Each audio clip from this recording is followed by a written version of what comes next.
Hi, this is Heather Pickin, and welcome to the Fearless Female Leaders series. I'm really excited. This is all about empowering women stepping up to make 1,000 to 1 million online in any crisis by shifting their mindset. As an expert in human behavior and studying neuroscience for many years, I realized the biggest thing that gets women in their own way from making money is themselves. You'll learn from these leaders, these experts, some mindset strategies and tools and strategies that you need to be successful right now. I'm also giving away some digital copies of my book. So here's how you can enter. This is my latest book, The Dolce Vita Formula, A Woman's Guide to Living a Fearless and Fabulous Life. So here's how you do it. You're watching this on YouTube. All you need to do is subscribe. Make sure you subscribe. Put the thumbs up on this video and actually multiple videos throughout this series and comment below. So there's 3 steps on what you need to do. The comment, you could just say fearless leader. That way I know you want to be entered in the drawing. So make sure you comment on every single video that you're seeing. And I hope you enjoy this series. And last thing, every single expert is giving you a free gift. It's so generous. But you got to make sure you go to fearlessandfabulousvision.com if you didn't already register, because all of the free gifts will be there for you to use and implement and grow your online business. So stay tuned. Well, hello, everyone, and welcome to our interview series on fearless female leaders. The purpose of this series is how to make 1,000 to 1 million online by shifting your mindset. We're going to be focusing on this series, inner strategy first, and then, of course, we're going to talk about outer strategy with some of our expert interviewers. So I'm so excited to be kind of sharing you these 2 approaches, obviously inner and outer, but we're going to be talking about the vehicle of using podcasting in your business, the benefits of doing that as a strategy. My guest today, Katie Thompson, she's the founder of Modern Darling Media, and she's the host of Hustlenomics podcast, like that. And so her company is a full service branding, marketing, and design agency for creative entrepreneurs who want to make a bold and meaningful impact. And she helps build those bold brands, help you to craft your strategic marketing campaigns that provoke emotion, because let's face it, people, we buy on emotion, not logic. So I think that's really important. So Katie, thank you so much for being my guest today. Yeah, thank you so much for having me. So before we get into kind of the tactical things like the strategy, I truly believe, if you want to start a podcast, and there's a lot of women out there that realize, hey, I want to start my business online. Podcasting is a great vehicle, or I already have my online business, and I know that's going to help me to get more customers, but they have the fear of, if I am turning on that microphone, am I going to sound stupid, right? What am I going to talk about? So let's just kind of start there. Like, when you're talking to female entrepreneurs that want to have their podcast online, what are some of those things, some of those fears that they have? Like, how do you kind of help them navigate around that first? Yeah, absolutely. And I definitely had some of those fears myself when I first started. And I always try to tell them that podcasting is above all about connection and authenticity. There's something about podcasting. You're in somebody's ear. They really can feel connected to you. You can get to know somebody's brand and business really well through podcasting. And the thing about connection is, people don't always connect with perfect. They connect with mistakes. They connect with relatability and talking about real life. And that's why I say, if you mess up, that's okay. People listening want to hear that because they know it's okay for them to mess up too. So I always tell people, you'll get better the more you do it. It's all about practice. And the great thing about podcasting is you can sit in a room and practice all you want until you feel comfortable. Then you can go live. But like I always tell people, you don't have to be perfect. Everybody wants to hear what your mistakes are because they feel like that's how they relate to you. Oh my gosh. Thank you so much for saying that, because I know there's women out there that are watching or listening to this and they think they don't have the voice. But I agree with you. Like, who wants to be around someone that is 100% perfect? Like, having to live up to me, it's like a fantasy, having to live up to that fantasy that you are not flawed. You can never make mistakes. I have been doing interviews for over 10 years now, and I'm definitely seasoned, but I've definitely made my mistakes, especially when I started out. And sometimes there are mistakes. You have a brain glitch. So I'm glad that you're saying you don't have to be perfect, you don't Right. have to be 100% polished, and that you can actually practice, you can record. It really is about connecting with people. So I'm kind of curious, Katie, how did you get over your own fear of putting your voice out there? Yeah, so I just was a big podcast junkie in the first place. So I listened to all different types of podcasts, all different types of hosts. So I started just getting used to the whole medium by doing that. And then I started practicing myself. I have a background in journalism and radio, so that kind of helped a little bit. But podcasting was a whole new thing for me. It's very different than radio. So I just bought a microphone, and nothing expensive, just a nice little microphone on Amazon.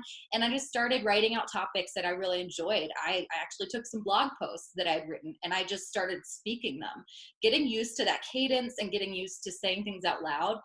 It really helps you get used to it. And yeah, that's just kind of how I got started. And of course, we all still feel insecure sometimes. But like I mentioned, practice is really how you can get over some of those fears in the beginning. I love that. And I love the fact that you said you just listen to many podcasters just to kind of feel what their style was, their tone. It is definitely been researched, through repetition. You start basically changing your subconscious mind of how you're wiring everything, and seeing things in a new light, getting new ideas. So I think it's important for women to do exactly what you're talking about. And I will tell you this, the benefit of podcasting as opposed to video like we're doing now is you don't have to have like your hair and makeup done perfectly. Right. Yes, absolutely. I do most of my podcasting in sweats. I So love it. usually not how I look when I podcast, but it's nice to get dressed up every once in a while. I love it. That's awesome. So let's kind of take this conversation now into the strategy, the tactics. How long, if someone, we're going to take this conversation. Someone is brand new. They really want to do podcasting. What do you think the time frame is, start to finish, to really put out their first episode? So it kind of depends on the type of show that you're interested in making. I always ask the question, why are you wanting to start a podcast? There's so many different reasons. Sometimes it's just for fun. You have a topic you love talking about and you want to share that passion. Some people want to use it to grow their business. Some people want to get more clients. So understanding why you want to start it is really, really key to understanding what type of show you're going to want to have. Some people have solo shows. Some people have interview shows. And they both have different time frames, right? So if you're doing it by yourself, you can record 5 episodes in a day. Well, that's very ambitious, but you can if you want to. And you can get it edited and popped out the next day if you're really hunkering down and working on it. But if you're doing interview shows, sometimes you have to coordinate with your guest. You have to do some background work first. So that might take a little bit longer. So the time frame from start to finish when it comes to recording is one thing. But I do want to talk about, there's a ton of legwork that you want to do before you start the recording. So that comes with the branding your show, which is you have to brand your show as much as you have to brand a business. You have to kind of understand your mission and values, get your recording and your hosting set up. So I'd say the time frame, if you want to kind of hunker down and get it all done, it could be done in a month. And I actually have a podcast course that I released all about doing it in a month. So it I can be love that. done. Mm-hmm. I love that. Yeah, having a goal, doing it in 30 days. And now is the time, if you're watching this as it is first releasing, taking the time through, the crisis, through, just kind of the chaos, to focus on your business. This is the perfect time, like turning this an opportunity, especially if you want to do a podcast. You set a goal for 30 days. Now, the next thing, so we talked about, what am I doing? What is my purpose? I want to ask you about monetization, but before I do, let's just say people that have a podcast And throughout this quote unquote crisis, they're realizing they need to pivot in their business. So if they're doing that and they already have a podcast and they know they want to pivot, do you suggest kind of a rebrand, or do you suggest starting from scratch with a new podcast, especially if they've had followers? So I'm just kind of curious on your take. Yeah, I think it probably depends where you are in your journey. If you're new and you've started an interview show and you realize it's not really working for me right now, I want to do some solo shows, I think it's totally fine to go back and forth and switch between those two. If you have a following, I would go out and reach out to your followers, ask them, hey, I'm thinking about putting out this new type of episode. Would that be interesting for you? If you get a good response and they're open to it, I say go for it. But if you're getting, a response saying, we really like what you're doing now, we want more of it, then why not start a second show? You can always pivot and move in different directions. But I always say reach out to your audience, talk to your followers, and see what they're looking for. I love that. And another thing I want to say about podcasts, we talked about mindset earlier. I find now more than ever, like just getting information is so important, but feeding your mind instead of, feeding your mind with like the media, like there can be a lot of doom and gloom. The virus of the mind can be media because of a lot of sensationalism. I know you're a journalist, so you could probably say yes to that. But I find that there's more negative than positive, highly polarizing. And so I find, like just the idea of having a podcast, you're actually creating, to me, a service. You're serving other people that are looking for something right now. They need that hope, and that your message could be something that could really add value. So when we talk about adding value, monetizing your podcast, whether it is making your first 1,000 to a million, let's first start with new podcasters that are new to this online world. What would be some good strategies to actually monetize their podcast? Absolutely. So the first step is really building that solid following and listenership. And you can do that multiple ways through traditional marketing. You could go on Facebook groups and interact with people there sharing your show. So really getting that listenership and loyal following to your show is the first step. So a lot of advertisers look for a certain amount of downloads or listeners when it comes to putting ads on your show. But not everyone does. Some people are okay if you have a very niche podcast that has a very active listenership, even if it is small. You can find people who are interested in advertising on your show. So whatever way you decide, you definitely need to put together a media kit or something that shows what your show's about, talks about your listeners, maybe some stats of downloads and social media following, and just start reaching out to people and sending that professional looking media kit. The key is to really reaching out to people that make sense for your show. I mean, I've had people reach out to me. I have a female entrepreneur based podcast, and I have people reaching out to me about dog food. And I'm like, well, I'm sure some of my listeners have dogs. That's great. But, it wouldn't really align with what I'm trying to do. Maybe something like HoneyBook for business users, that would be something aligned with my show. So just making sure that you're not accepting anyone and everyone, and that you're reaching out to people that make sense. I love that. Yeah, that does make sense. You don't want to, and it's funny because I've gotten approached by some people and I'm like, I don't know if that really fits in alignment with my show. And it will be a disconnect for the audience. They'll be like, what is that? So sponsorship, so creating a media kit, sponsorship, and I would also imagine building your list, like getting people onto your list from your podcast. Do you have any strategies that you'd like to talk about that so people could monetize from their podcast? Absolutely. Building your list is a fantastic way to not only stay engaged with your listeners, but start building that community and start getting some sponsors. So I'm a huge proponent of using Pinterest. I mean, anybody who is in my generation, the millennials, we go on Pinterest for everything, not even Google sometimes. So creating a presence on Pinterest, linking back to your episodes, sharing your pins with your guests, having them share their pins on their Pinterest boards as well. It's a fantastic way to grow your list. Also, whatever niche you're in and your topic, you can create some free giveaways, some freebies that you can share on Pinterest as well. So you're not only providing value, but you're building your list as well. I love that. Now, I probably am feeling right now as women are watching this, oh my gosh, Pinterest, how many platforms do I need to learn in order to really get myself out there? So are you from the school of thought, hey, start with one, podcast, then, find a platform like Pinterest that it seems to be working? Or do you find that having like just being on all different platforms, like repurposing all the information and content is something that you like? And we're talking for beginners, I'm sure with more advanced strategies, you would do something different. Yeah, I think it really depends. Look at your audience. So if your audience is like me, millennials, we're on Instagram and Pinterest. If your audience, say, for example, I have a client who mostly his podcast is for menopausal women. They're not always going to be on Pinterest or Instagram. They're on LinkedIn and Facebook. So think about where your audience is. And I think those are the platforms you should be focusing on. You don't have to do it all.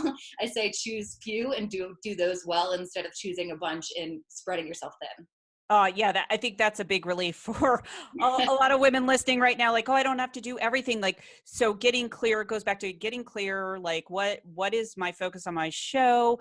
Where are my target audience really hanging out for information? If it's professional women, they're going to be hanging out on LinkedIn, probably not like on TikTok. I mean, there's so many platforms, just popping up all over the place. I mean, we'll probably have probably a few more, that are still, that are going to probably ramp up. I mean, who knows what the future is going to hold.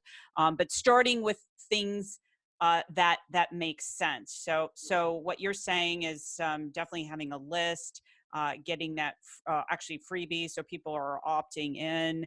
And let's talk also about cross promotion with other podcasters. Yeah, absolutely. I'm a huge fan of this. When we were talking about ads earlier, there's a different type of ads that I love to do with other podcasters where it's kind of like an ad swap. So if you find somebody that's in a similar niche, maybe not your direct competitor, even though I don't necessarily believe in competitors because we all have something of value to offer, but somebody that's in a close kind of niche to you, record a little 30, 15-second, ad saying, hey, I've got this podcast. Here's why you want to listen in. They can put it at the beginning of one of their episodes, and they can do the same thing for you, and you can put it at the beginning of one of your episodes. So it's a free, easy way to do it, and you're getting exposure to all of their audience as well. So that's a fun little thing that I've loved doing recently. I love that. I mean, it's a creative way to just kind of create a collaboration. And I find a lot of women, most likely, they like to collaborate with other like-minded entrepreneurs. If they're providing value and you're providing value, and then you're both reaching different audiences, so you're maximizing your visibility. Absolutely. And you can network that way too and build relationships. And I always say you never know where relationships are gonna go. So always put time and invest in each one, because down the road you never know where it could lead you. It's so true. And you brought something up earlier that I think was really important. You spoke about like competition. I find a lot of women, especially, they perceive competition or more comparison, like kind of putting themselves down, especially when it comes to maybe launching their own podcast.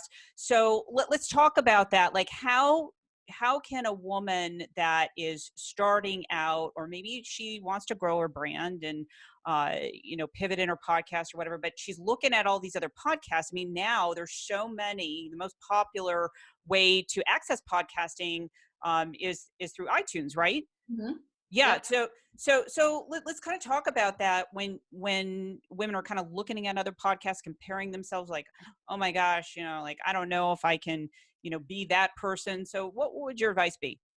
Yeah, I believe that there are people out there who are doing similar things to me, and I think that's fantastic because not everyone has my story and my unique approach to things. It could be similar, but not anyone else in the world has gone through exactly what I've gone through. So there is something unique that I have to say, and I think that when I started, was listening to all those kind of big name podcasts, which are fantastic, and I was so inspired by those, but now I've kind of started listening to the smaller ones, the ones that don't have the huge audiences, because those are the ones that I'm relating to a little bit more. It's more on my level. It feels more approachable, if that makes sense.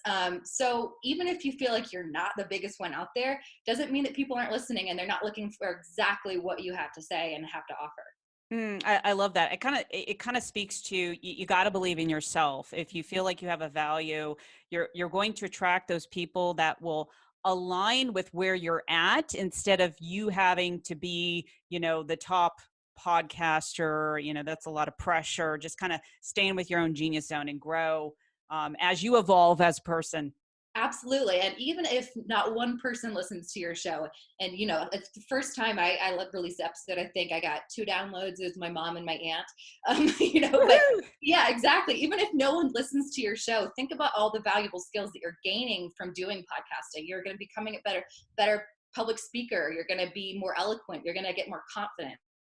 Yeah, I'm glad So that you even said if that, your more podcast confidence. Yeah, Yeah, even if your podcast is not the number one download, yeah. those skills that you learn from trying this, it's going to serve you in so many different ways as well. It's so true, because when let's just say, especially if you have like a high ticket offer and you have to get on the phone, if Mhm. your voice doesn't sound confident, people will not buy. So it Absolutely. really does strengthen that connection and being confident. So I think that is really, really, really important for women out there that want to start their podcast. Like, get out there, start doing it. Or if you already have one, maybe it's time to kind of pivot. What are some of the new niches that are being birthed in this kind of crisis that we're going through? Because that's what happens with Totally. every transformation. There are new businesses popping up everywhere.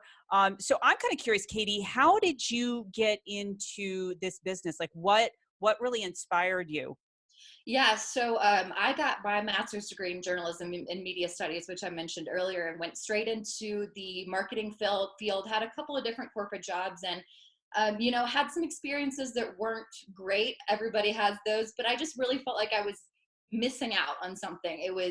I was feeling trapped a little bit. I wanted more freedom, more independence, but also just wanted to be challenged creatively and intellectually. And so while I was at work doing these corporate jobs, I was listening to podcasts. I was listening to other female entrepreneurs and going like, wow, they've created exactly the life for themselves that they wanted.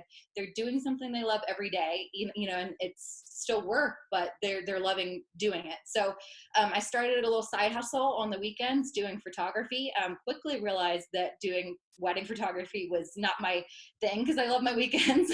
um, but that opened up my mind to possibly starting a business and becoming an entrepreneur. And see, over the past, I guess, 2.5, 3 years now, I've expanded into this branding design and marketing studio. And it's really evolved over the last couple of years. And doing the podcast that I do, where I interview other female entrepreneurs, has been invaluable. Getting all of the experience and insights and strategies that they've shared with me to really elevate myself a lot quicker than I think I would have alone. I love that. Yeah, I kind of think of someone like an Oprah, who has interviewed so many thousands of people over the years, and is really just kind of taking that wisdom and kind of packaging it in her own way Mhm. and creating this huge brand. I mean, it's pretty amazing. So it's like we can all be our little Oprahs in our own unique way, in our own format, which can also help empower people. And I love the fact that you're talking about the side hustle. I'm sure there's women out there that have a job right now. And I believe this crisis, it should, if it's not, will wake you up and look at, the reality that, ooh, maybe I do need to get a side hustle. Maybe I need some extra money coming in, because my job is not, it is not a security. A college degree is no guarantee. I love learning and education, but we're living in a new paradigm, and people really need to be on board and embrace it, especially, with using a vehicle like podcasting.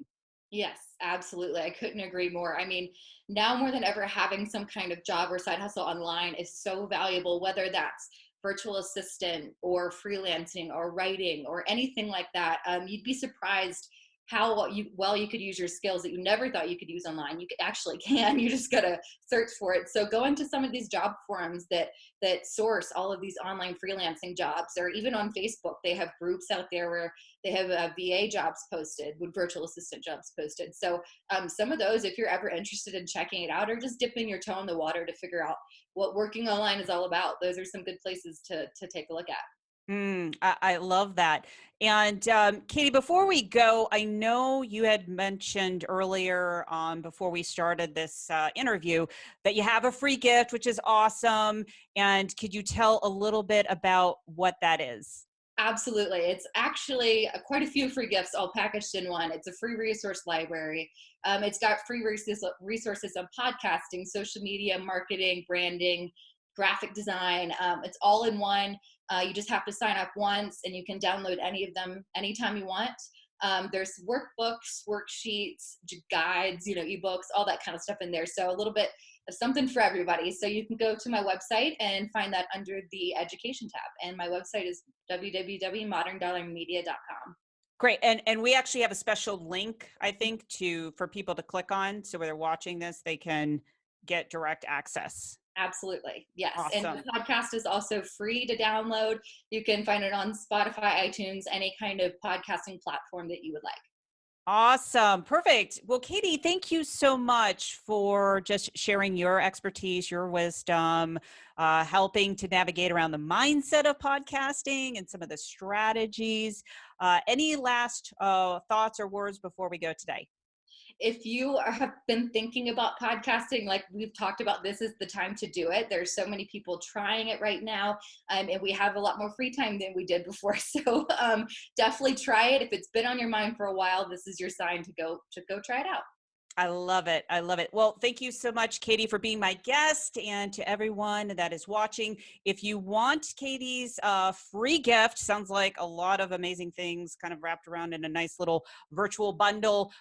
Make sure that you click on the link below wherever you're watching this, and you can go ahead and get instant access. Until next time, this is Heather Pickin, and live fearlessly. Well, thank you so much. I hope you enjoyed this interview. Make sure if you want to be in the drawing to win one of my, or actually a copy of my latest book in digital form, do three things: subscribe to this channel, thumbs up, and comment below, Fearless Leader. I hope you enjoyed this interview, and I'll talk to you soon.